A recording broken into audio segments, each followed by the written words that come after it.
There's a particular sound a phone makes when it buzzes against a stainless steel work table, a short rattle in the cold, and then the screen glows blue in the dark of a flower cooler. I was standing in that cooler on a Tuesday morning in March, holding $40 worth of white ranunculus. My phone lit up with an email about a spring fundraiser for a daycare I had never heard of in a city I had no reason to think about, addressed to the Larkin family. My name is Paige Redmond. I am 37 years old, and for 4 years my husband told me he needed space to think. I gave him that space, I guarded it for him, and I built our entire marriage around protecting it. It turned out the space had an address in Erie, Pennsylvania, a mailbox, a swing set in the yard, and a little boy who was 18 months old. Let me take you back to where it started. Before I do, if stories like this one find their way to you, do me a small favor. Tap that like button, subscribe so the next story reaches you too, and leave a comment telling me where in the world you're listening from and what time it is there right now. I read those comments while I'm wiring stems at my work table, and I promise you, they matter more to me than you'd think.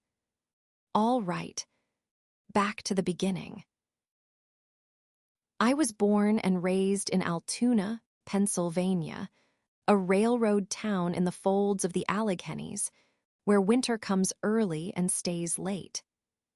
My mother kept a garden behind our house on Fifth Avenue, and by the time I was 10, I could name every flower in it, and by the time I was 14, I was deadheading her roses without being asked. Flowers were never a hobby for me. They were the first language I was ever fluent in. I worked the floral counter at a grocery store through high school, then spent 6 years at a wedding florist in State College, learning the trade one bridal season at a time. When I was 27, I came home and opened my own shop with my best friend from that job, a woman named Odette Finch. We called it Thistle and Fern. We signed a 5-year lease on a narrow storefront on 11th Avenue, and we put every dollar we had into a walk-in cooler and a used delivery van. The first year we cleared almost nothing. The second year we did 31 weddings. By the third year, brides in 3 counties knew our name. I tell you all of that because you need to understand something about who I was when Peter Larkin walked into my shop. I was not a lonely woman waiting to be rescued. I was 28 years old. I owned a business. I worked 60-hour weeks in wedding season. And I was happy, in a tired, full-hearted way, that I have never been able to fully explain to people who have never built something with their own hands. Peter came in on a Thursday afternoon in October, wanting flowers for his mother's 60th birthday. Most men in that situation point at the first arrangement in the case and hand you a card. Peter asked questions. He wanted to know what his mother would actually love, not what looked expensive, and when I asked him to describe her, he thought about it for a real minute before he answered. He said she was the kind of woman who saved wrapping paper and knew the names of all her neighbors' dogs and cried at other people's good news. I built her an arrangement of garden roses and Dusty Miller, and he watched me work the whole time, and when he paid he asked if he could take me to dinner. I said no, because I had a delivery at 6. He came back the next Thursday and asked again. Peter was 31 then, 3 years older than me, a regional sales rep for a medical device company called Meridian Surgical. He sold spinal implants and the tools that go with them to hospitals across western and central Pennsylvania, which meant he lived out of a gray Chevy Traverse. He knew every mediocre hotel bar between Harrisburg and the Ohio line and could talk to absolutely anyone about absolutely anything. That is the thing about good salesmen. They make you feel like the most interesting person in the room, because making people feel that way is literally their profession. And when that full beam of attention lands on you, it feels like weather. It feels like something happening to you, not something being done to you. He remembered everything I told him. He remembered that I hated cilantro and that my father died when I was 19. And he remembered that my favorite flower was not a rose or a peony, but a plain white ranunculus, because it looks like a rose that decided to be honest. He said that back to me on our fourth date, my own words, and I remember thinking, this man listens. It took me 9 years to understand that listening and honesty are not the same skill, and that a man can hold every fact about you and still hand you none about himself. We dated for 2 years. I met his parents, Constance and Roger, at their house in Hollidaysburg the first Easter, and I loved Constance within the hour. She was exactly what Peter had described in my shop, a savor of wrapping paper, a woman who baked for new neighbors, and she hugged me at the door like I was already family. Roger was quieter, a retired railroad machinist who mostly lived in his recliner and his garage. He liked me because I could talk about engines, because you cannot keep a delivery van alive on a florist's budget without learning some things. When Peter proposed, he did it in my shop after closing, down on one knee on the concrete floor between the buckets, and I said yes with greens still stuck to my apron. We were married the following June in Constance and Roger's backyard, under an arch I built myself, and I carried white ranunculus. I was 30 years old. I kept my own name. I want to mention that because it caused the only friction of our whole engagement. Peter sulked about it for a week, said it made him feel like I was keeping one foot out the door, and it was Constance, of all people, who ended the argument. She told him, at Sunday dinner, that a woman who built her name onto a storefront had earned the right to keep it, and that was that. So I stayed Paige Redmond, and he stayed Peter Larkin. We bought a 3-bedroom house on Coleridge Avenue in Altoona for $214,000, with a maple in the front yard and a kitchen we plan to renovate someday. For the first 2 years of that marriage, I will tell you honestly, I was happy. He traveled for work, of course. He always had, 3 or 4 nights a month scattered across the calendar. But he called every night from the road, and he came home with stories, and the house felt fuller when he was in it. I need to be careful here, because hindsight is a liar in its own way. It wants to repaint every early kindness as a performance, and I don't believe that's true. I believe some of it was real. I believe the man who knelt on my shop floor meant it that day. But somewhere in the 3rd year of our marriage, something in Peter went quiet, and instead of asking harder questions, I did the thing I had been raised to do. I made room for it. That decision, that soft, patient, well-meaning decision to make room, is the hinge this entire story turns on, and I didn't even notice myself making it. The change came in the 3rd spring of our marriage, and like most changes that end up mattering, it did not announce itself. Meridian Surgical restructured its sales territories that March, and Peter came home from a regional meeting in Cranberry Township with a bigger map and a quieter face. His new territory ran from Altoona all the way up to the lake, he told me. Erie, Meadville, Franklin, and everything in between, stacked on top of what he already carried. More windshield time, more overnights, more hotel points. I remember him standing at the kitchen counter with the assignment letter in his hand, and I remember being proud of him because a bigger territory meant the company trusted him. I said that out loud. He smiled, but the smile stopped somewhere below his eyes, and when I asked what was wrong, he set the letter down and said it for the first time. I just need space to think. I want you to hear how reasonable that sentence sounded in that kitchen. We had been married 3 years.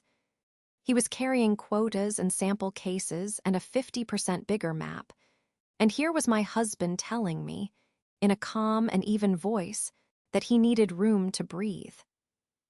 I did not hear a warning. I heard a man being honest about his limits, and I loved him for it, because my own father never once admitted to a limit in his life, and I had watched that silence help kill him at 51. So I said, okay. I said, take the space, I'm not going anywhere. If I could reach back through 9 years and lift one sentence off my own lips, it would be that one. The trips settled into a rhythm, so gradually, that I could not tell you the exact weekend the pattern locked into place. But by that fall, it was roughly every third weekend, Friday afternoon to Sunday evening, and the explanation was always structural, always plausible, always boring. Quarterly account reviews in Erie. A device fair at a hospital in Meadville. A surgeon in Edinburgh who would only meet on Saturdays because his weekday operating schedule was a disaster. Peter's job was real, and that is the thing I need you to understand. The badge was real, the samples in the back of the Traverse were real, and the commission checks were real and generous. When your husband's work genuinely requires hotels, you do not audit the hotels. You just learn which weekends are yours and which weekends belong to Western Pennsylvania. And in between the third weekends, there were the weeknights. Not many at first. One in January, one in February, a Tuesday gone and a Wednesday back. The weekend trips came with itineraries, but the weeknights came with feelings, and the feeling was always the same. He would stand in the doorway of my little home office with his keys already in his hand, and he would say some version of the sentence. I've been running on empty, Paige. I just need space to think. And I would nod and kiss him and tell him to drive safe. And then I would spend the evening, quietly proud of myself, for being the kind of wife who did not make it harder. Here is what I did with that sentence over 4 years, and I am going to be specific, because the specifics are the part that still costs me. I stopped booking Sunday deliveries on his return weekends, so the house would be calm when he walked back into it. I cooked the same coming home dinner every single time, roast chicken with lemon, because I had read somewhere that ritual soothes an anxious mind.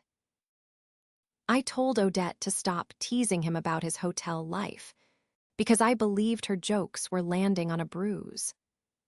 I bought him a leather journal one Christmas so the thinking would have somewhere to live, and he thanked me warmly, and I never saw that journal again.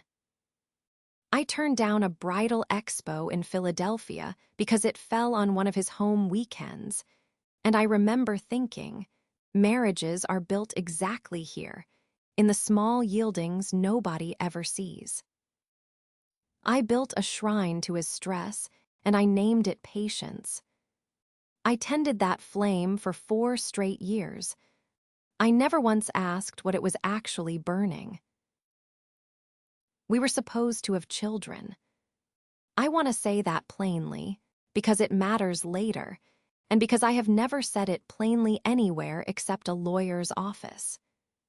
When we married, The plan was to start trying around year 2, once the shop had a second designer on staff, and once Peter's numbers made his job feel safe. Year 2 came, and the restructure rumors started, and he asked me for one more year. Year 3 brought the new territory and the sentence, and a tired man is not a man you push about babies. In year 4, I taped 4 painted squares to the wall of the 3rd bedroom, 4 shades of green called celery and sage and meadow and pine. And I lived with them for a month to see which one felt like a nursery. Peter never mentioned the squares. Not once, not even to object. In year 5, I took them down myself, and I spackled the tape marks, and neither of us said a word about it. When things slowed down, he would say. He said it so gently every time, and I filed it in the same drawer as the space sentence, the deep drawer where I kept everything I was busy being understanding about. Meanwhile, the shop grew like something planted in the right soil. Odette ran the books and the contracts, and I ran the flowers and the brides, and by our 10th year, Thistle and Fern was doing more than 60 weddings a season.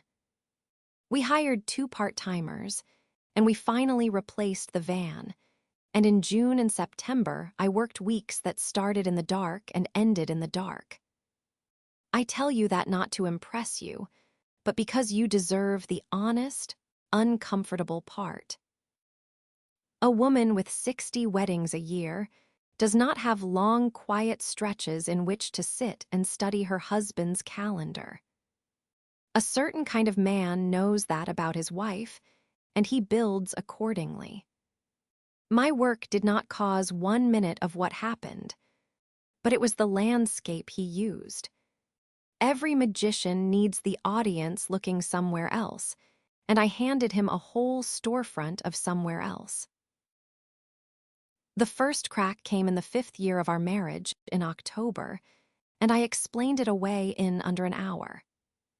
I was gathering his suits for the dry cleaner on a Monday morning, going through pockets the way you do, and in the inside pocket of his gray blazer I found a folded receipt. It was from a restaurant called the Boathouse Grill, down on the bayfront in Erie, dated the previous Saturday at 7:41 in the evening. Table for 2.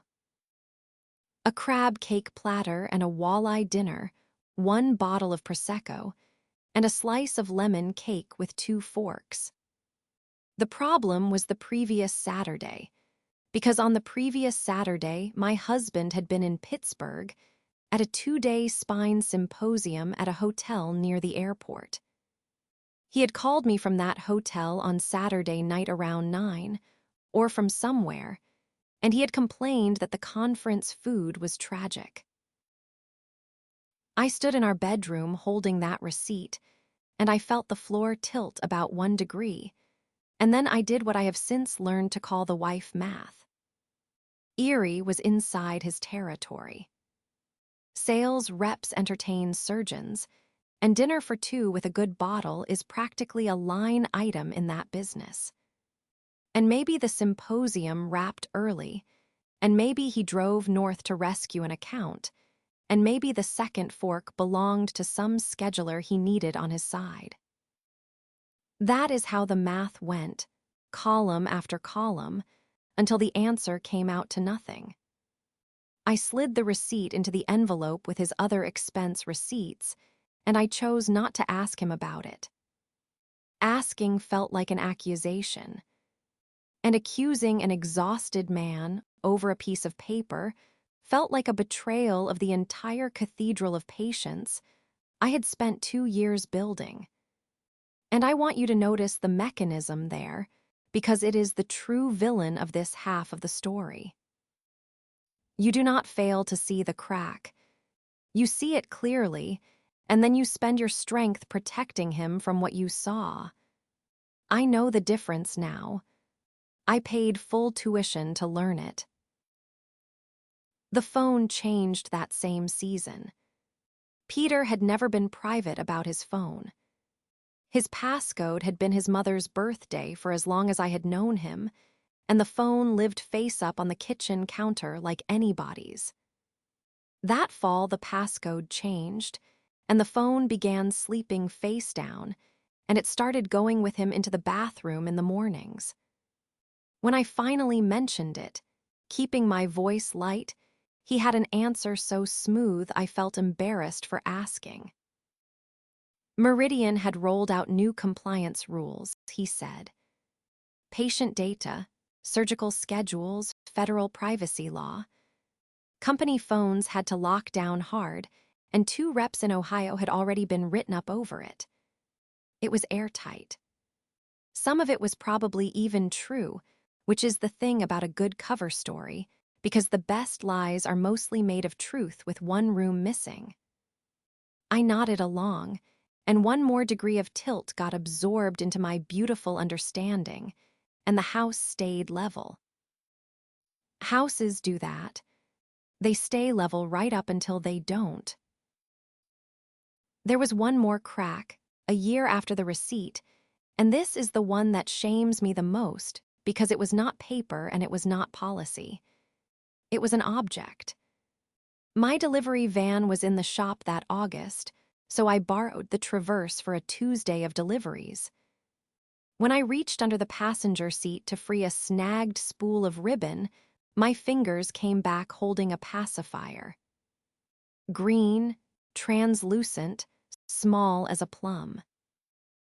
I sat in a church parking lot with $200 of centerpieces sweating in the back, and I held that little thing in my open palm for a long time. When I asked Peter about it that night, he did not blink, and he did not pause. He had driven a colleague and her baby to the Pittsburgh airport 2 weeks earlier, he said, a scheduler named Ruth from the Johnstown account. The baby had thrown everything she owned from the car seat, like the world's angriest toll booth worker. He laughed while he told it. Then he asked what I wanted to do for our anniversary, and the conversation waded out into warm, shallow water, and I let it go there. I want to be honest with you about that night. I did not believe him completely. I believed him enough, and enough was a decision, and I made that decision with my eyes half open. Half open, I have since learned, counts as closed. 2 more years passed after the pacifier, and I owe you that time skip plainly, so here it is. From that August to the March morning this story started with, almost 2 years went by, and most of them were ordinary, and some of them were even sweet. We hosted Thanksgiving twice at the house on Coleridge Avenue. We drove Constance and Roger to Pittsburgh for Roger's cataract surgery, and the 4 of us ate cafeteria pie in a hospital atrium, and Constance laughed so hard at Roger's eye patch that she had to set her fork down. Peter and I took one real vacation, 5 days on Chincoteague Island, where he held my hand on the beach and slept 10 hours a night, and I came home telling Odette the space had finally worked. The 3rd weekends kept their rhythm the whole time, steady as a utility bill. I had stopped counting them by then. That is what 4 years of a pattern does. It stops being a pattern and becomes weather, and nobody interrogates the rain. Which brings us back to the cooler, and the Tuesday morning in March, and $40 of white ranunculus going soft against my apron while my phone glowed blue on the steel table. The email was from a place called Little Harbor Early Learning Center in Erie, Pennsylvania. The subject line said Spring Flower Fundraiser, Duckling Room. It opened, Dear Larkin Family. It thanked us for our wonderful participation last year. It reminded us that order forms for geraniums and pansies were due back by April the 3rd, and it mentioned that Miles's classroom had won the pizza party last spring and hoped to defend the title. And at the bottom, under the words parent contact for the duckling room, it listed Peter Larkin, with the cell number I had been calling for 11 years. A daycare I had never heard of was asking my husband to sell flowers. I have handled flowers since I was 14 years old. I read that email 4 times standing in the cold, and on the 4th read I stopped hoping it was a mistake, and the reason was the name. Miles. There was a child, and the child had a name, and the name was already familiar to a room full of toddlers 2.5 hours north of my cooler. I know the question you're asking, because I asked it too, standing right there. Why would that email come to me? Here is the mundane, unglamorous answer, and I promise you it is the true one. 9 years earlier, when we were planning our wedding, Peter set up a shared email address for the registry and the guest list, the Larkin Familipa, one account for the two of us. And he set it to forward everything to both of our personal inboxes. After the wedding, it just kept existing, the way old accounts do, catching furnace warranties and airline promotions, and neither of us ever touched it. Somewhere along the way, Peter's phone had learned that address, and on some registration form at Little Harbor, on some clipboard or website years back, autofill or habit had put the family address down instead of his private one. He never noticed, because the daycare mostly texted him. It took a once-a-year fundraiser blast, run off the full mailing list by some volunteer room parent, to send 4 years of careful architecture through the one crack he forgot he'd left open. He built 2 lives and kept them sealed with real discipline, and what broke the seal was a geranium sale. I did not find him out. Pansies did. I did not call him. I want that on the record because everything I did next, I did slowly and on purpose, and I think the slowness saved me. I set the ranunculus back in their bucket. I finished the morning's processing, stripping stems and cutting them under water, because my hands knew the work and I needed my hands to be somewhere while my mind stood very still. Peter was home that week, no trip until Thursday, and that evening I made dinner. And I sat across from my husband, and I watched him eat pork chops and talk about a hospital administrator in Johnstown who kept mispronouncing the word stent. He was funny. He was relaxed. He asked about my day, and he listened to my answer with that full beam of attention, and I looked at this man I had slept beside for 7 years, and I understood that I was watching a professional. Somewhere north of us, a little boy had eaten dinner too.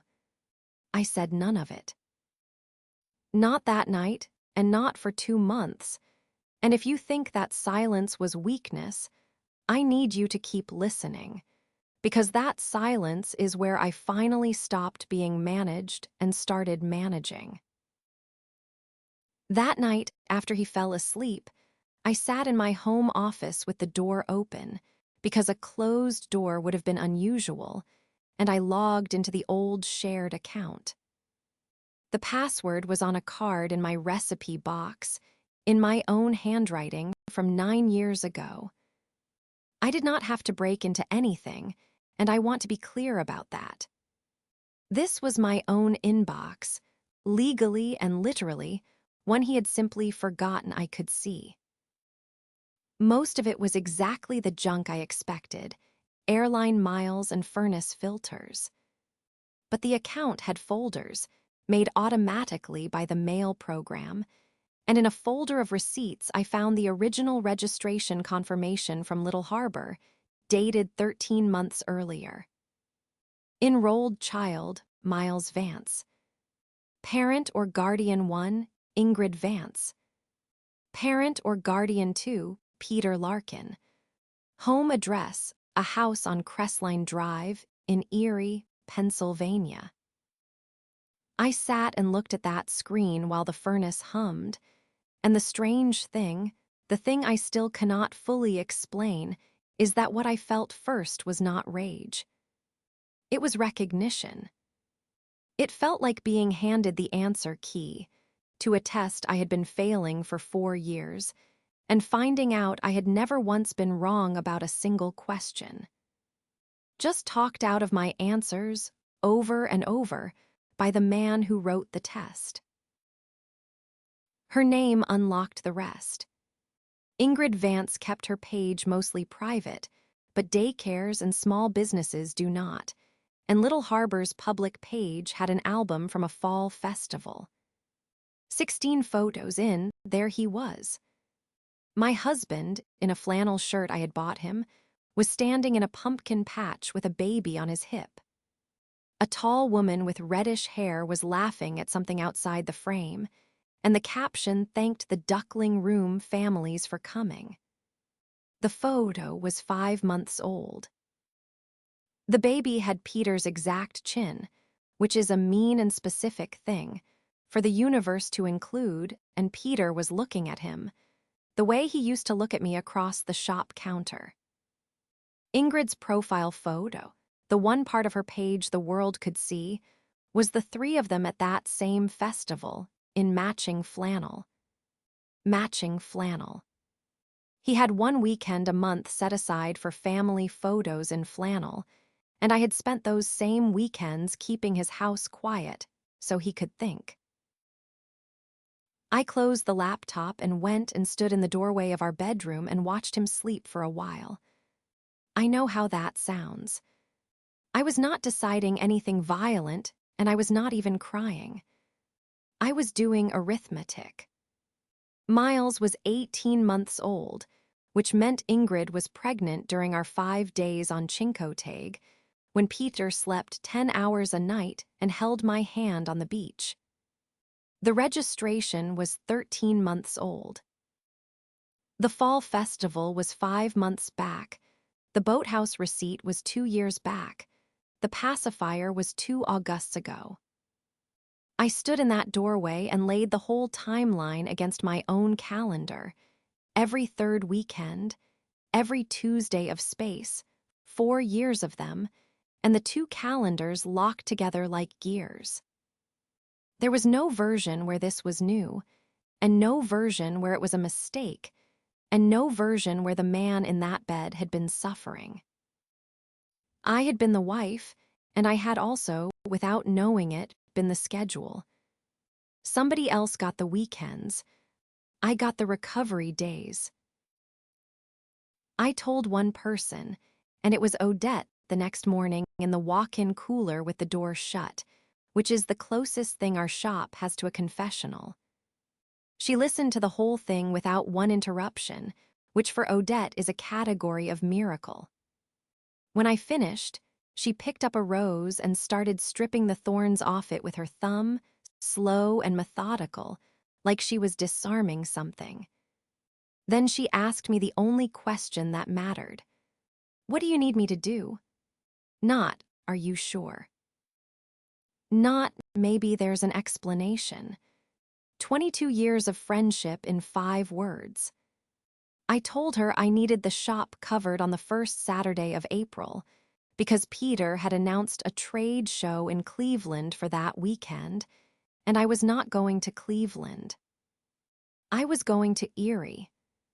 I had to see it with my own eyes, not through a daycare's photo album, because I had spent 4 years being talked out of paper.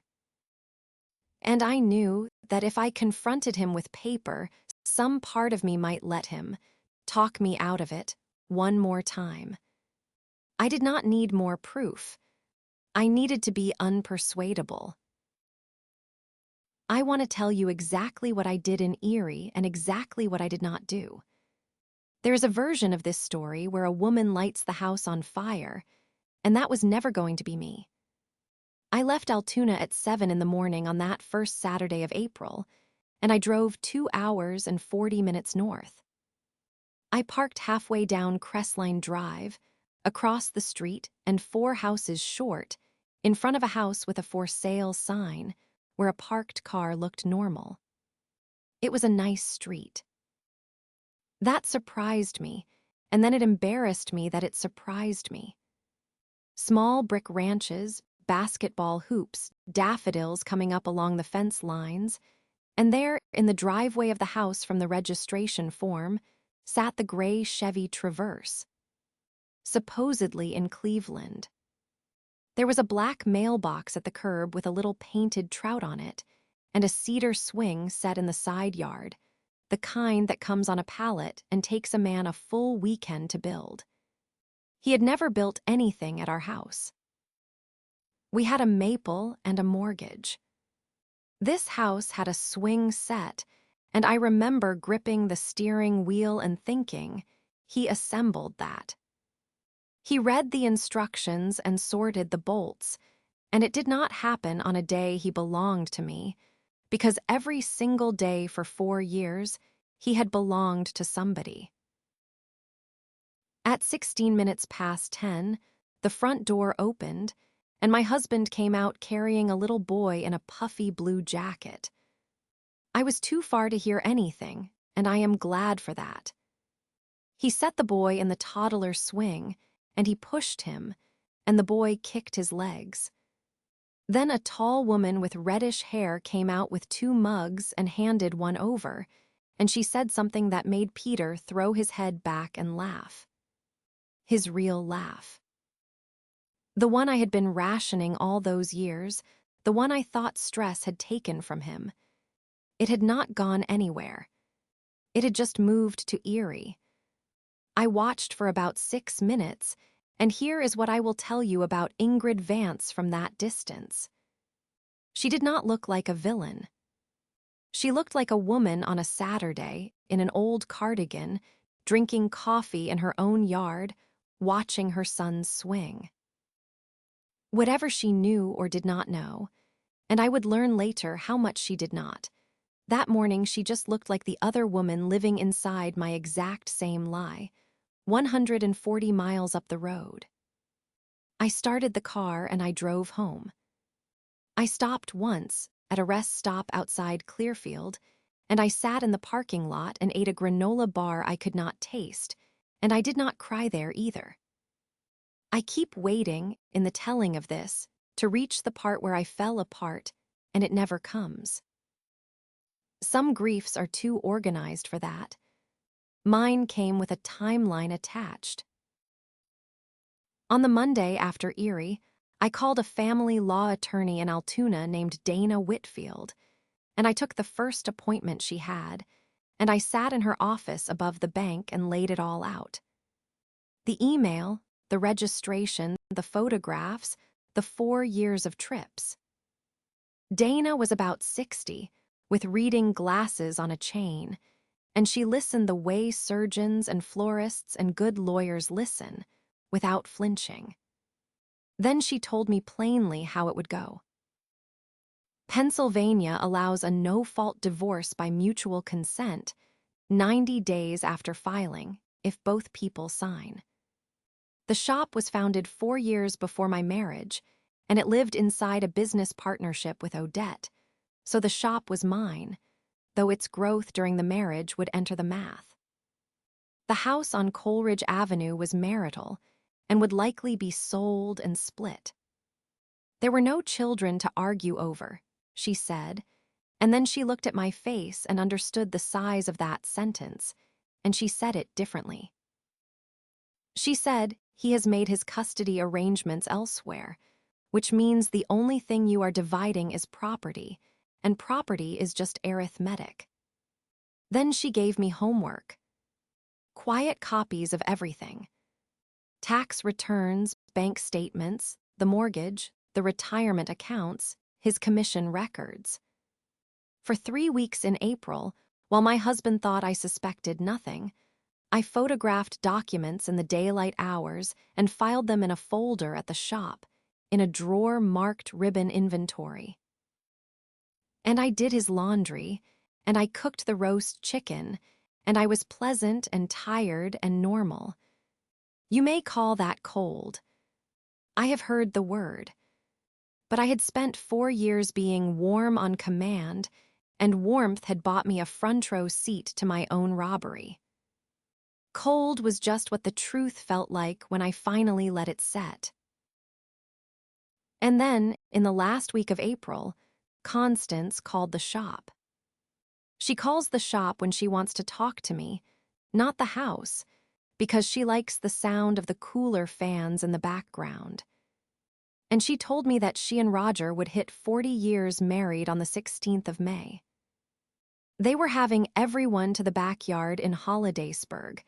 Nothing fancy, cake and folding chairs, both sides of the family, the neighbors with the beagles. And then she asked if I would do the flowers, and she said, and I will hear this sentence for the rest of my life, make it look like the marriage felt. Make it look like 40 good years. I stood at the counter with the phone against my ear, looking at my order book, and I said yes, of course, I would be honored. And when I hung up, I stood very still, and something in me finished deciding. I was going to build an arrangement celebrating 40 years of a promise kept, for the parents of a man running 2 households on a rotation. I would do it with my whole skill, because Constance and Roger had earned that. And before that party ended, I was done carrying their son's secret for him. He had given it to me without asking, the way he gave me everything, and I was giving it back. Before I take you to that backyard, let me pause for one breath. If you have ever sat inside a moment like this one, where you finally know the truth and the other person doesn't know you understand it is the strangest quiet on earth. If this story has you thinking of your own moment like that, the comments are right below, and I read them all. And if you want to hear how the next third weekend went, stay with me now, because this is the part I have only ever told out loud twice.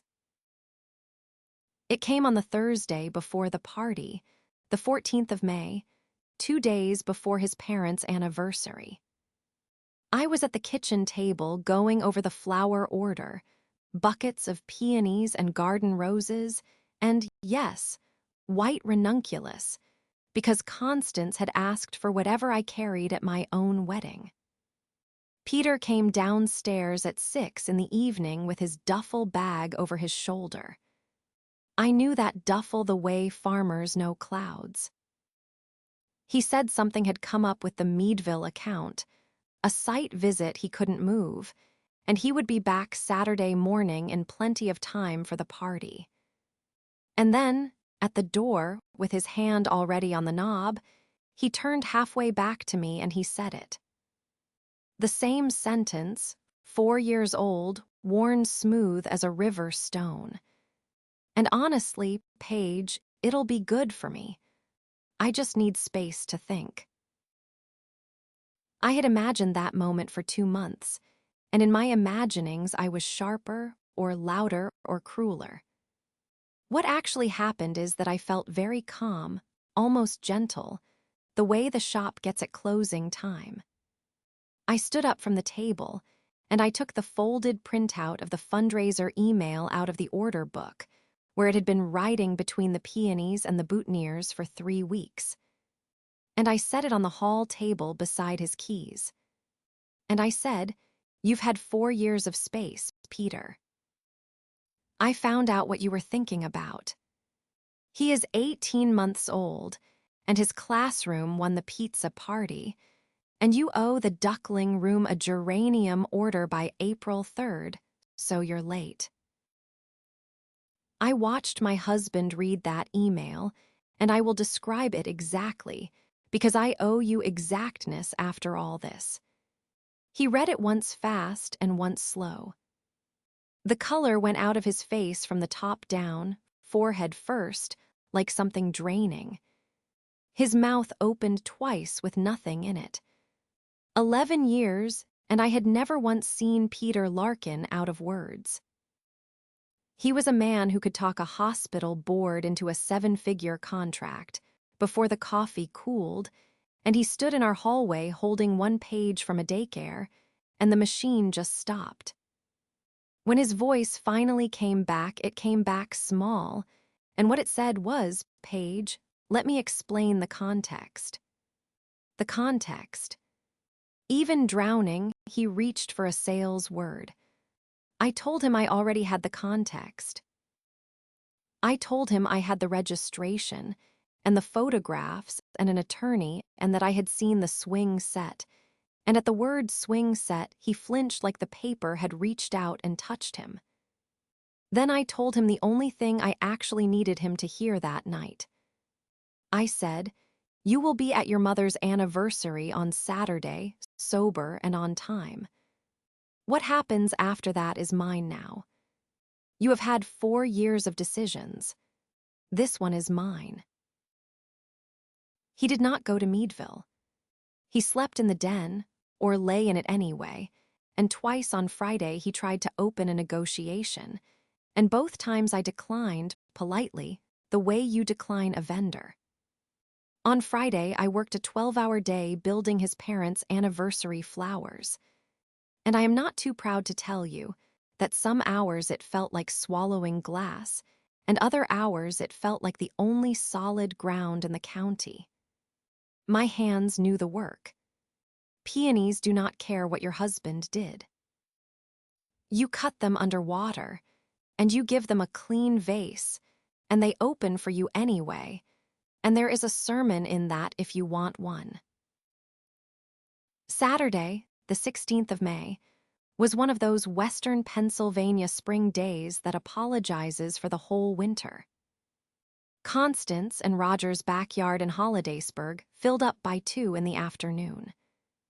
Folding chairs on the grass, a borrowed canopy, the neighbors with the beagles, Peter's Aunt Sylvia up from Bedford, cousins, church friends, 40 years of accumulated people. My arrangement stood on every table, and the big piece by the cake was white ranunculus and garden roses. Constance cried when she saw it and hugged me and said, "It's like standing inside the whole thing all over again." I held on to her a second longer than usual. She noticed, because she notices everything, and she patted my back like I was the one having a big day. Peter worked the yard like the professional he is. He refilled iced teas, and he told the story about Roger and the lawnmower, and he toasted his parents at 4 o'clock with a glass of lemonade. His voice only frayed once, on the word honesty, and nobody but me knew why. I had decided in advance that I would not detonate the party itself, because the party belonged to Constance and Roger, not to Peter, and not even to me. The guests started thinning around 6. By 7, it was family in the kitchen, doing the dishes that always follow a party. Constance was washing, Aunt Sylvia was drying, Roger was breaking down folding chairs on the porch, Peter was carrying in trays, and I was boxing up the centerpieces I was leaving with them. That kitchen smelled like coffee and cut grass and 40 years of the same dish soap. Constance was talking about the beagles, and I set down the box I was holding, and I heard my own voice come out level and clear. It said, "Constance, Roger, I need to tell you something before I drive home, and I need to tell you while Peter is standing here." The room did what rooms do. The water kept running a second, then stopped. Peter said my name once, quietly, Paige, not as a protest but almost as a prayer, and I did not look at him. I looked at his mother because she was the one I owed this to, and I said it the way I had practiced against the hum of the cooler, plain, no theater. Peter has a son. He is 18 months old, and his name is Miles, and he lives in Erie with his mother, a woman named Ingrid Vance. It has been going on at least 4 years. I found out in March from a daycare fundraiser email that came to me by accident, and I have confirmed every piece of it, and I am filing for divorce on Monday. I wanted you to hear it from me, in a kitchen, and not from a lawyer or from gossip or from him, in whatever shape he would have given it. Constance laughed. I need you to understand about that laugh, because it was the worst sound of the entire year. It was one small, polite laugh, the laugh you give when someone you love says a joke you don't get yet, and she looked at me waiting for the rest of it, and then she looked at her son. And Peter looked at the floor. That was all he did, and it was everything, and I watched the knowing arrive in her face like weather coming over the ridge. Sylvia's dish towel went still. Roger came in off the porch and stood in the doorway with a folded chair in one hand. Nobody told him, and he understood anyway, and he set the chair down flat against the wall, very carefully, like it might go off. Constance asked exactly 3 questions, and her voice was terribly steady. How old, she asked, and I said 18 months. What is his name? And I said Miles. And then she was quiet for a long moment, and she did the arithmetic, the same arithmetic I had done in a dark bedroom doorway in March, and her third question was not for me. She turned to Peter, and she said, he was born around Christmas, then. He has had 2 Christmases. And her voice broke in the middle of the word Christmases, and she put one hand flat on the counter, and she said, I have a grandson who has had 2 Christmases, and I did not know he was alive. There is a cedar chest upstairs in that house, and I knew what was in it, because Constance had shown me once in my 2nd year of marriage, half embarrassed, half hoping. Her own mother's baby quilt, washed and folded in tissue paper, waiting. She did not mention the chest that night. She just looked at the ceiling for a second, in its direction, and I saw her whole face give, and that was the gut punch of my entire story. Not the receipt, not the swing set. A 70-year-old woman doing Christmas math at her own anniversary party. And then Constance did the thing I did not see coming, the thing that rebuilt a corner of the world for me even as the rest of it came down. She crossed her own kitchen, past her own son, and she stood next to me, and she took my hand, and she held onto it hard. And she looked at Peter, and she said, all those years I asked you when you 2 would give me grandchildren, and you would smile and say Paige's busy season this, the shop that. You let me think it.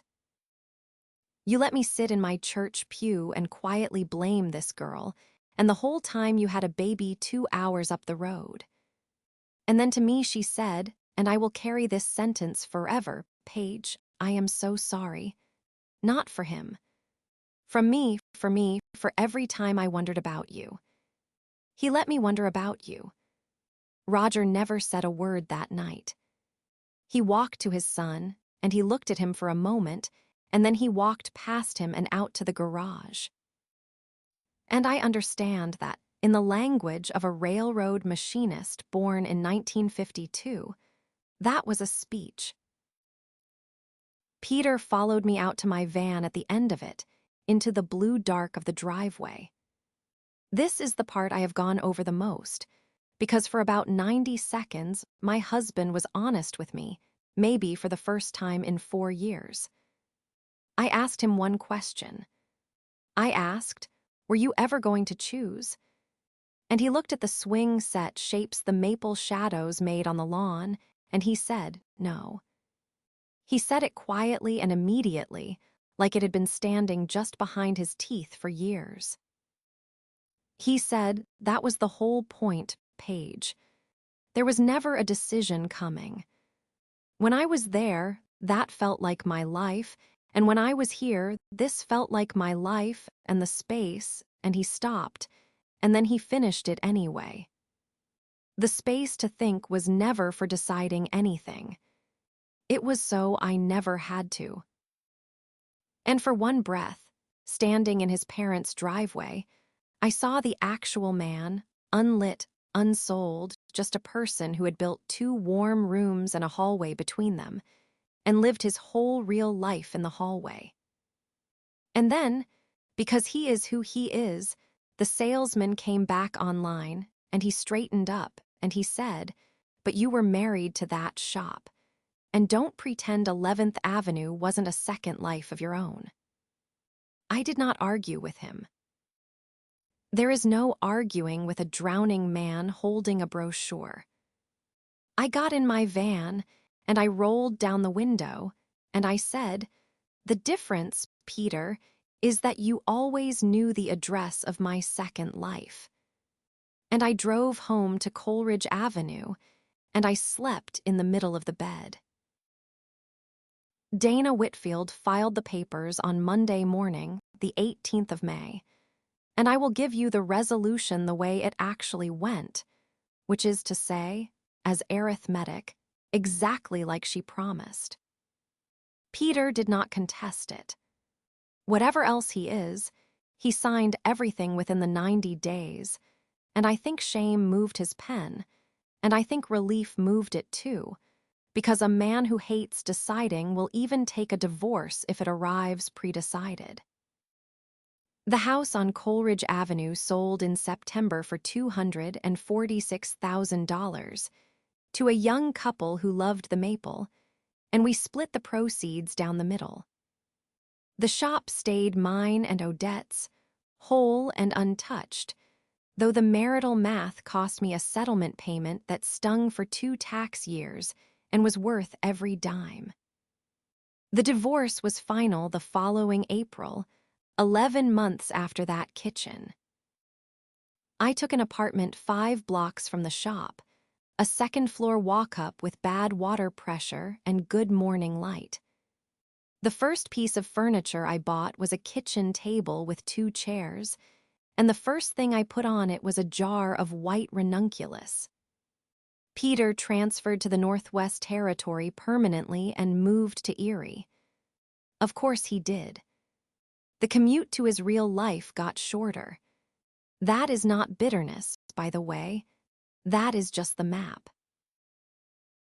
Ingrid Vance called me in June, 3 weeks after the party, and I took the call, standing in the shop, with Odette watching me like a hawk over the lilies. Ingrid's voice shook the whole time.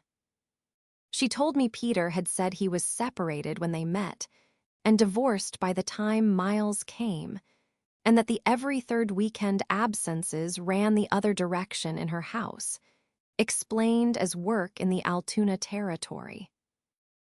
She had asked once to see the divorce decree, early on, and he had turned it into a fight about trust, and she had backed down. And she said, "I know exactly how that sounds because I heard how it sounded in my own mouth." I told her I believed her, and here is the thing, I did believe her because I had spent 4 years backing down from the same man over smaller paper than that. We talked for 20 minutes. We were not friends when we hung up, and we have never become friends. But we told each other the truth, which is more than either of us had gotten in the same 4 years from the man we shared without knowing it. She put him out that summer. He rents a place near the bayfront now, and he sees Miles on a schedule a court wrote for him. A schedule, at last, that someone else enforces. There are days I find that almost funny. And Constance. I want to end the people part of this story with Constance, because everyone always asks about her, and because she is the part I never could have predicted. My former mother-in-law drove to Erie that same June, without asking Peter's permission, and knocked on Ingrid Vance's door with a lasagna and her mother's baby quilt in tissue paper, and she introduced herself to her grandson. She goes up one weekend a month now. She would tell you herself, with that dry look of hers, that she finally understands the appeal of a standing monthly drive north. And every single Wednesday for 2 years now, Constance Larkin comes to Thistle and Fern at 10 in the morning, and she puts on the spare apron. She strips thorns and saves ribbon scraps and bosses my part-timers, and at noon we eat lunch at my work table. She worked the entire Mother's Day rush last year for free and called it the most fun she's had since bowling league. People in the shop assume she is my mother. Neither of us corrects them. Divorce cut me out of that family's paperwork and somehow sewed me deeper into the part of it that was ever real. Peter emails me sometimes, once or twice a year, a paragraph of weather and half-sanded regret. I read them, and I do not answer, and I feel almost nothing, which took work. The door to that man is not slammed, and there was no lock ever purchased. It is simply my door now. I decide, and it stays closed, and the deciding is the whole point. So that is my story. Before I leave you with what it taught me, I want to ask you something, and I genuinely want to know. Was there a moment you trusted your gut too late? A receipt, a phone turned face down, a sentence you were handed so many times it started to sound like the truth. Tell me about it in the comments, because I have read thousands of your stories by now, and every single one of them makes somebody else out there feel less alone and less crazy than they felt this morning.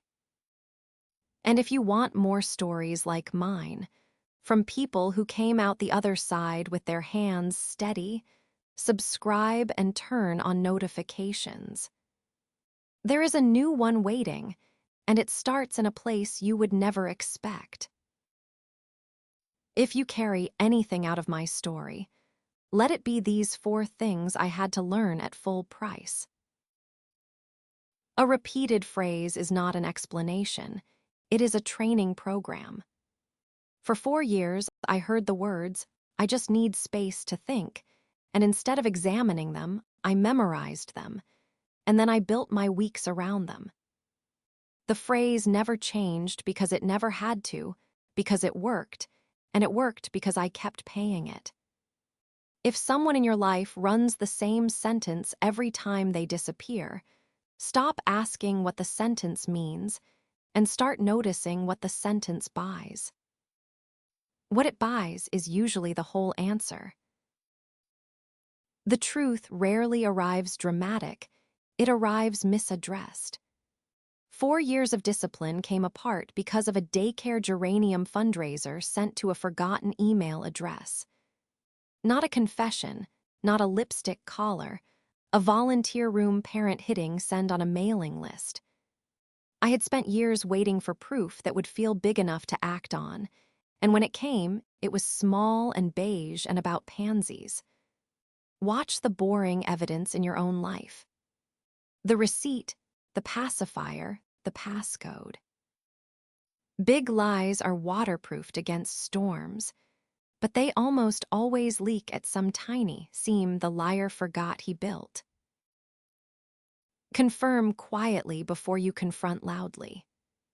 The 2 months between that email and that kitchen were the hardest work of my life, and they were also the reason I never had to argue with anyone about what was true. I verified the registration, I saw Cressline drive with my own eyes, and I sat with Dana Whitfield before Peter ever knew I knew. And so when the moment came, there was nothing left to debate, only things to decide. A person who has talked you out of your instincts for years will absolutely try to talk you out of your evidence. Do not hand them the chance. Get unpersuadable first and speak second. When the truth comes out, the right people move toward it, not away from you. I thought that kitchen in Hollidaysburg would cost me a family, and instead it showed me which part of the family had been mine all along. Constance heard the worst sentence of her life at her own anniversary party, and she crossed the room, past her own son, and took my hand, and she has spent every Wednesday since at my work table. Blood did not decide where her loyalty landed. Truth did. And if you are sitting with something right now, some email, some receipt, some 4-year-old sentence you have finally stopped believing, hear me. You are not obligated to carry it alone one more season. Say one true sentence, out loud, to one person who has earned it, and let the truth start doing what it does. Somewhere on the other side of your own kitchen moment, there is a Wednesday waiting, and somebody in a spare apron, and morning light, and a jar of something honest on the table. I know because I am there now, and there is room.